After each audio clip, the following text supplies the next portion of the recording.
Hey everyone, welcome back to another quick and very interesting tutorial where in this quick tutorial I'm going to show you how you can fix the issue of your USB devices not recognized. Either it could be a keyboard, mouse or anything that you are inserting on your key on your system is not recognized.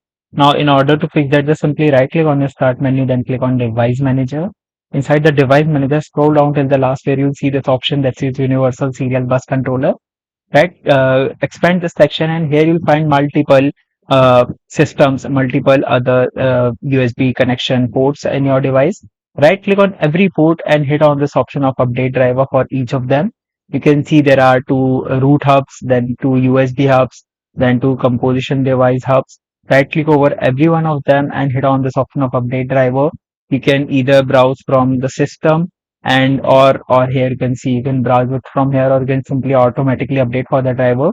Then simply restart your system and you'll notice that any problem that you're facing previously will definitely get solved. Alright, so that's it for this tutorial. I hope this video will be helpful for you. Make sure to hit the like button and subscribe button for more such helpful and interesting tutorials. See you in the next one. Take care.